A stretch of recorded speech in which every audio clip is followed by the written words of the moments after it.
She did not know how many minutes she had left before her body stopped fighting. She only knew one thing. If she closed her eyes again, she would die in the snow. Lydia Hart stumbled across the frozen field outside Cheyenne, and her dress was soaked stiff. Her fingers were turning blue. She pressed her hands to her chest, trying to hold on to the little warmth left inside her ribs, but the wind kept cutting through everything she owned. It felt like the night wanted her gone. Behind her was Burke Hanley's saloon. She had escaped that place with nothing more than the clothes on her back. No money, no horse, no coat, only bruises on her arm from the last time Burke grabbed her. He had told her she would never leave him. He had told her she belonged to him until she paid a debt she never owed. But she ran anyway. Now she could not feel her legs. Her breath came out in broken clouds. Her vision went dark on the edges. Every step pulled her closer to the ground. A voice kept whispering in her head, "Not yet. Not here. Do not die like this." But the world kept fading. Her knees buckled. She collapsed into the snow, her cheek pressed to the ice. The cold felt almost gentle now, almost like a blanket. She felt herself drifting, if this was the end. At least Burke would never own her again. Somewhere far away, she heard a horse, then boots crunching through the frost. For a moment she thought she was imagining it. Pain does strange things to a person. A man's voice broke through the wind, low, rough. Urgent. "Miss, can you hear me? Miss." Large arms lifted her from the snow. Her body felt weightless, as if she were made of paper. She caught the faint scent of leather and pine smoke. Someone wrapped a thick coat around her shoulders. Someone pulled her close to a chest that radiated heat. She forced her eyes open for 1 second. A bearded man looked down at her with a face carved by years of sun and sorrow. Jack McCready, the rancher who lived alone along Powder River, a man she had only heard rumors about. Cold, silent, hard. But in that moment, he looked nothing like the stories. He looked frightened for her. "Stay awake." His voice shook. "Stay with me." Her lips barely moved. "Please, please do not let me go." He held her tighter. "I will not. Not tonight." The snowstorm roared around them as he carried her into his cabin. Firelight glowed on the walls. He laid her on his bed. Her shivering was so violent that the blanket jumped with every breath. Jack pressed a warm cloth against her hands. Her skin did not react. It scared him more than he wanted to admit. She looked up at him through heavy eyelids. Her voice was a whisper. "If I fall asleep, will I wake again?" Jack did not answer. He only kept his hand on hers, willing life back into her body. And Lydia felt something she had not felt in years. Safety. But she had no idea that this night, the night she nearly froze to death, was only the beginning. Because soon she would have to beg this rancher for something far more dangerous, a place to stay, and a place in his life. When Lydia opened her eyes the next morning, she did not know where she was. For one long second, she thought she had died and woken up somewhere warm. But then she saw the log walls of a small cabin, a fire still glowing in the stone hearth, a rough coat hanging on a chair, and Jack McCready standing at the stove, stirring something in a pot like he had done it 1,000 mornings before. He looked over his shoulder when he heard her move. "You are awake. Good. Eat something before you fall over again." His voice was calm, but she could hear the worry still sitting under it. She pushed herself up slowly. Her body ached everywhere. Her fingertips still burned from the cold, but at least she could feel them now. Jack brought her a bowl of hot broth. She held it with both hands like it was treasure. She spent the next few days mostly in bed. Her hands were wrapped in warm cloths, and Jack kept the fire alive day and night. Sometimes she drifted in and out of sleep while he sat nearby carving small pieces of wood just to stay awake. By the 4th morning, she could finally stand without shaking. Only then did she step outside with a small basket and a little more color in her cheeks. "Thank you." She whispered it so soft she was not sure he heard. He did. He nodded once, like he had been thanked enough in his lifetime and did not know what to do with more. Outside, the storm was fading, but Lydia knew she could not leave. Not yet, and Jack knew it too. He stood by the window, watching the white fields stretch all the way to the far hills. If you go out there now, you will not make it back to town. Stay till the road's clear, she almost laughed. Town meant Burke Hanley. Town meant change she could not see, but always felt. Going back was not living. It was going backward into a dark room she had escaped only by luck and prayer. She set the bowl down and spoke with a voice that trembled only a little. I have nowhere safe to go. If I return to Cheyenne, Burke will drag me back into his saloon. I cannot face that place again. What do I do now? Jack did not answer right away. He rubbed the back of his neck, thinking in that slow, careful way of older men who have lived through more storms than they care to count. Finally, he sighed.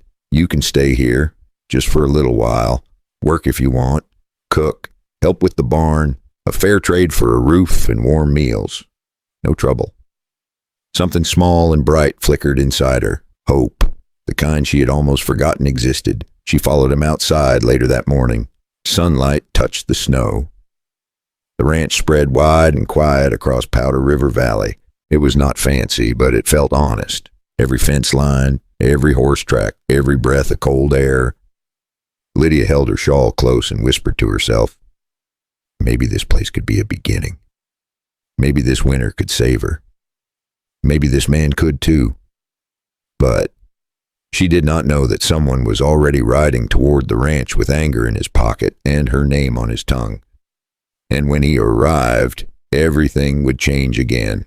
Trouble always seems to know when a person finally breathes easy. And for Lydia, that peace lasted only 3 days. Someone in Cheyenne had seen Jack carrying a woman through the storm, and word traveled faster than the snow could melt. Jack was fixing a fence post near the barn when he spotted a single rider coming up the trail. The kind of slow, mean ride that tells you the man is not here for a friendly hello. Jack wiped his hands on his coat, narrowed his eyes, and muttered under his breath, "That is no neighbor of mine." Lydia stepped out of the cabin with a basket of fresh biscuits. But the moment she saw that horse, her face drained of color. She knew that posture, that hat, that swagger. Burke Hanley. He reined in his horse only a few feet from Jack. Then he looked right past him, straight at Lydia, like she was a piece of property someone had misplaced. "Thought I might find you here." His smile was thin and poisonous. "Cheyenne is talking. Folks say you ran off with the old rancher."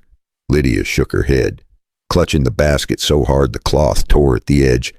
"I did not run off with anyone. I left your saloon because I wanted to live." Her voice cracked but did not break. "Not this time." Burke leaned forward in his saddle. "You owe me work. You owe me time. You think a snowstorm erases that?" Before Lydia could answer, Jack stepped between them. He stood tall and calm with both hands loose at his sides, but there was nothing soft in his eyes. "She owes you nothing, and she's not stepping foot back in that saloon." Burke snorted. "Who are you to say that?" Jack did not blink. "The man she's staying with. The man who feeds her and gives her a safe bed, and the man who is telling you to ride on out." Burke swung off his horse. He grabbed Lydia by the wrist before Jack could reach her. "You come here right now." She cried out in pain. Jack moved faster than a man his age should move. One hard shove. Burke stumbled back. Another step, and Jack planted a fist straight into his jaw. Burke hit the snow with a sound that felt like justice. Jack stood over him. "Touch her again, and you will not walk away from this place." Burke spat blood, climbed to his feet, and pointed at Lydia with a shaking hand. "This is not over. Not by a long shot." Then he rode off, full of hate and promise. Lydia sank to the porch step. Her wrist throbbed.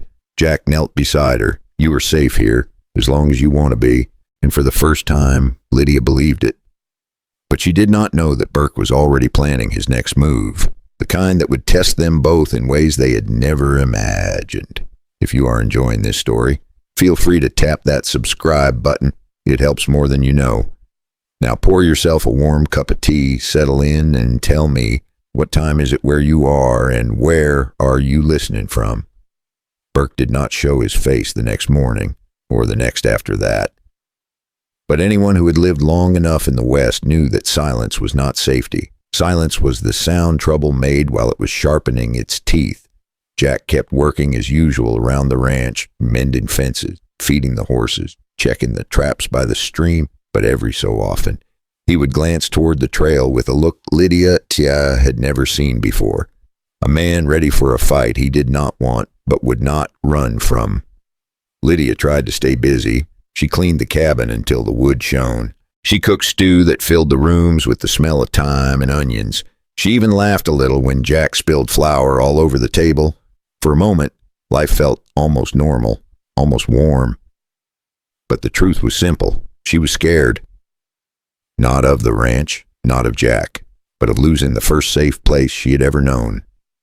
Late one afternoon, just as the sun dipped behind the ridge, a shadow moved along the tree line. Lydia froze at the window. A second shadow followed. Then the sound of hooves, slow, heavy, intentional. Jack stepped to the porch with his rifle in hand. Two men rode toward them. One wore a deputy badge that did not sit right on his vest. The other was Burke. His smile looked borrowed from a snake. The deputy held up a paper, a claim Burke had twisted out of some crooked corner of Cheyenne. He talked about debt, about ownership, about how Lydia needed to come with them. She had known this moment might come, but not this fast, not this bold. She stepped forward before Jack could speak. Her voice did not shake this time. That paper is a lie, and you know it. If you want it signed, you will need to write the truth on it. The deputy hesitated. He glanced at Burke, then at Jack. Everybody in the county knew Jack once stood off 2 cattle thieves by himself. The deputy knew enough to stay on the good side of a man like that. Then back at the paper. Finally, he lowered his hand. Burke snarled. Coward. Jack stepped closer, close enough for Burke to see the promise in his eyes. Lydia's not leaving this ranch. Not today. Not ever by your hand. Burke looked ready to spit fire, but he knew he could not win this fight.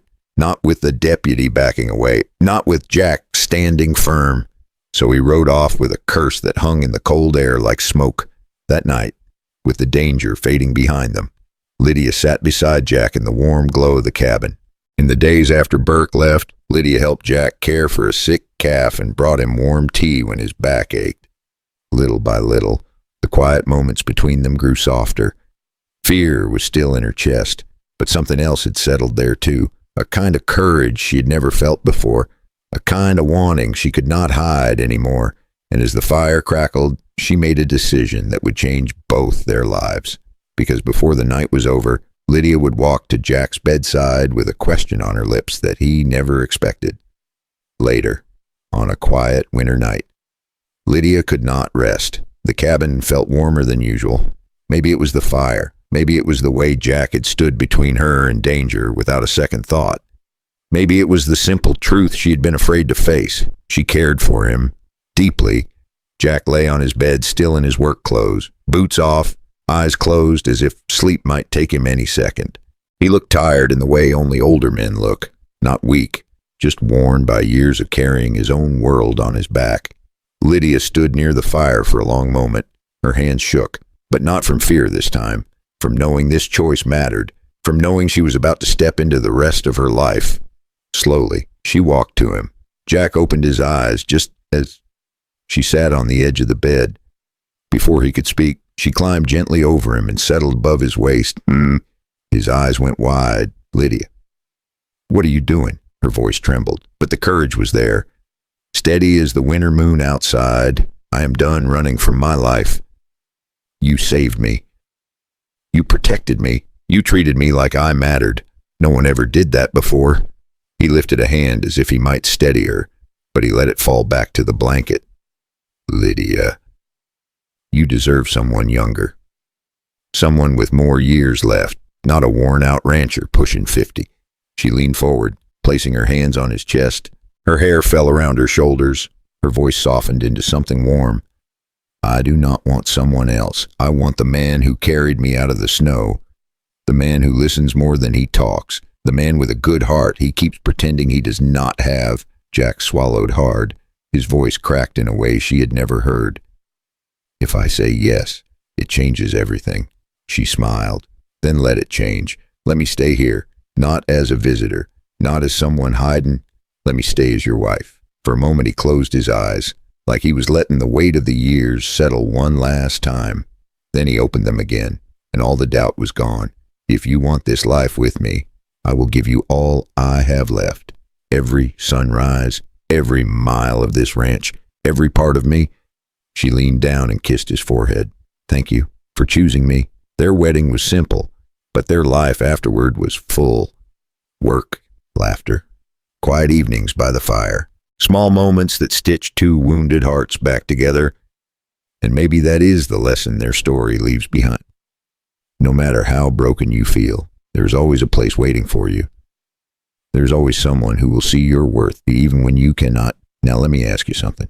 Would you have opened your door that winter night if Lydia had come to you? And are you listening with a warm drink in hand right now? Tell me where you're watching from and what time it is. If this story touched you, give it a like and subscribe for more stories that warm the heart.